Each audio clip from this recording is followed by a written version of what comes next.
I'm Annette Romano. I'm here with your fitness tip of the week. I teach yoga. Very often people will come up to me at the beginning of class and have for years and sort of whisper to me, I don't know what I'm doing.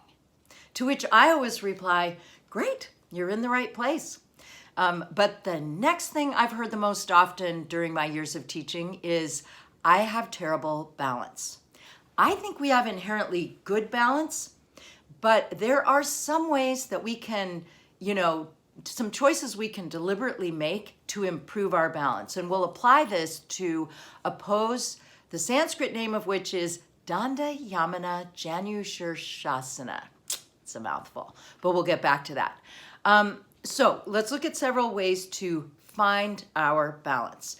And I say find as opposed to hold because finding implies searching, exploring, discovering, whereas holding is more about grasping and becoming rigid, right? And possibly not breathing. And of course, none of us would ever hold our breath, right? Except that we do. But what happens? When we hold our breath, we're not allowing the flow of our prana or life force to travel through the nadis or the energy pathways. And the old yogis say there are 72,000 of those energy pathways in the body, so we don't want to cut them off. But when we do, we restrict the, what I was going to say is with pranayama, we do control or restrict the breath in various ways, the breathing practices, but those are deliberate. And so that's different. And also the meaning of the word pranayama is expansion of energy. But I'm digressing slightly. So back to the name of our pose. So Danda Yamana Janushirshasana. That is like balancing stick head to knee.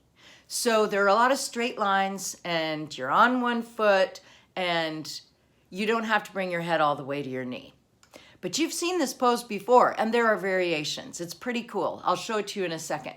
But there are several ways you can do this more easily, and any one-legged standing balance. And I wished somebody had laid out like the laws of the land when I was learning it, but I figured these out for myself. So number one, I wrote them down because I want to make sure that I share them all with you. First is grounding down. So through your standing foot, spreading the toes, finding your connection with the ground.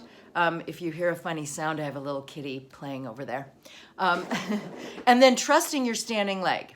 And then number two, you choose your drishti or your gazing point. So that harnesses your focus. So now you've got your foundation and your focus.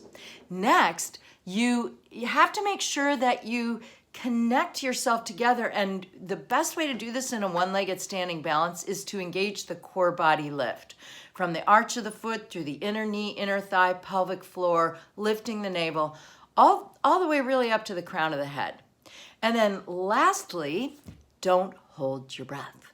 Okay, so now I'm going to pause for a second and then we'll do the pose together, okay? Hey, I'm back. All right, so couple of versions. One, you can do this with a strap, and I have a bookshelf which you can't see right near me, and you can hold on to the bar in the studio, your couch at home, that kind of thing if you need it. And then the second version is using Padangusthasana grip. Padangu means big toe. First two fingers go around your big toe, your thumb goes on top, and you have this nice little grip. So first thing I'm going to do is ground my standing leg, my right leg in this case, and I'm slipping my strap under the left foot, okay? Then I'm going to fix my gaze, and then I'm fixing it eye level straight out in front of me.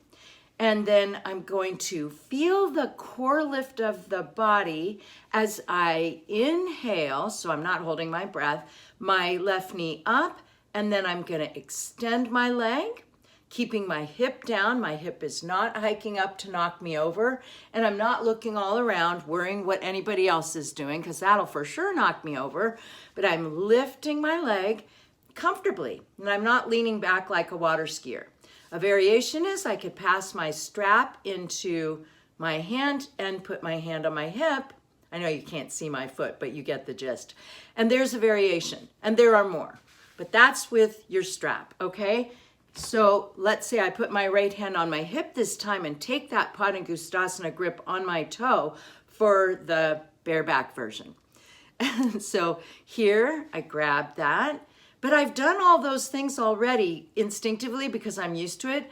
But to break it down, I grounded my standing leg and foot, fixed my gaze, and then engaged the core, and then made sure that I'm breathing. I'm talking, which, it can knock you over. So I'm going to extend my leg. You'll notice my head is not to my knee because I'm not bending over that far. And now I'm doing a variation to the side, and I can release this hand out to this side. You can't see it, but I'm doing that. And there you go. Then I would bring my leg back to the middle.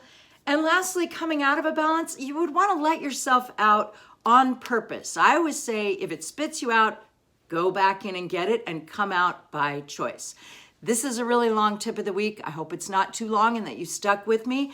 Mondays at 5:30 at Northgate, Tuesdays and Thursdays at 6:30 downtown. Come and join me in class. I'm Annette. Thanks for watching. Have a great day.